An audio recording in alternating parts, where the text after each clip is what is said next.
Toneta Jasa pod Blejskim gradom vabi, da vstopite v srednji vek. Domačine smo pa vprašali, od kod njihova ljubezen do srednjega veka.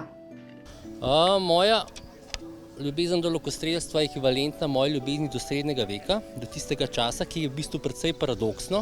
Srednji vek se smatra kot neko temačno, mračno obdobje z veliko nasilja, vojnami, smrti in tako naprej. Po drugi strani je bilo pa to tudi obdobje, kjer se je rodila v bistvu moderna Evropa, kjer se je rodil napredek, intelekt, znanje, znanost in tako naprej. In to obdobje je v bistvu od 5. do 15. stoletja, simbolizirajo ga srednjeveški gradovi in pa v bistvu tudi vsa romantika, ki je s tem povezana. Se pravi, vitez, srednjeveški vitez ni bil samo vojak, pripadnik vojaške elite, ki se je boril, je bilo tudi recimo viteški kodeks častine, se pravi lepo obnašanje, manire, ko bi rekel zaščita nedolžnih, ubogih in tako naprej. In kako se obiskovalci odzivajo na tabor? Ja, večinoma je zelo pozitiven, pa da jih zelo, zelo zanima. Veliko stvari, ki jih vidijo v filmih, so tako, saj starejši filmi so bili tako zelo neautentični. Saj mi tudi ne težimo k neki hudi avtentičnosti, vendar pa predvsem je to šov, predvsem je to zabava, prikaz, ne vseh čist potankosti, ker srednji vek je bil zelo teman, mračen in če bi to prikazovali, mislim, da ne bi imeli veliko obiskovalcev. Tako pa se je treba potruditi, da se ljudje zabavajo, sprostijo, da vidijo veliko zanimivega. Orodjarstvo, krojaštvo, orožarstvo in tesarstvo spadajo med najpomembnejše dejavnosti srednjega veka. Z obiskom tabora, ki so ga postavili vitezi Gašparja Lambergarja in njihovi gostje, je bilo možno preizkusiti marsikatero orodje in orožje. Poleg angleškega longbowa, ki je namenjen daljšim razdaljam, med takrat bolj znane spada tudi hunski lok. Se pravi, v srednjem veku smo imeli dve osnovne vrste lokov.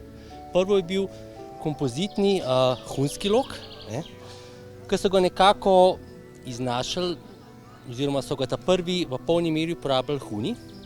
To je bilo v bistvu mongolsko pleme, ki je v 15. stoletju udarilo Evropo in ki je kosilo tedanje vojske.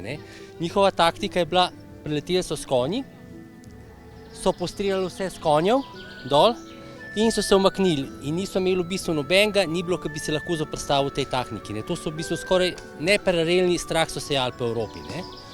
V bistvu hunski lok je v bistvu za krajše razdalje, najbolj se je uporabljal iz konja, tudi sedla so bila temu primerno prirejena in recimo do 50 metrov tonjk si preluknil, kar si hotel. Med najbolj pogoste oblegovalne naprave v srednjem veku spada trebuše. To je oblegovalna naprava trebuše, malo v pomanjšani verziji, še vedno je pa izredno učinkovit in izredno močan.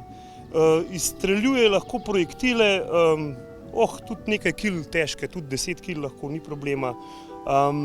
Deluje pa na principu protiuteži.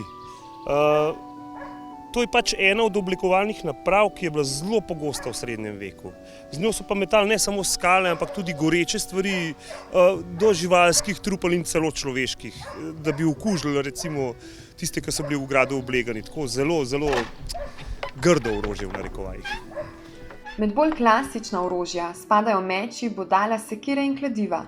Velik vpliv na raznovrstnost orožij je imel fevdalni sistem, ki je zahteval od vsakega podložnika, da v času vojne postane začasni vojak, ter se sam oboroži. Tako so morali vsi v srednjem veku znati uporabljati vsaj eno orožje. Poleg orožij in orodij pa se je na Blejskem gradu mogoče ogledati še drugi del srednjeveškega življenja: ples, petje, igre in trgovanje.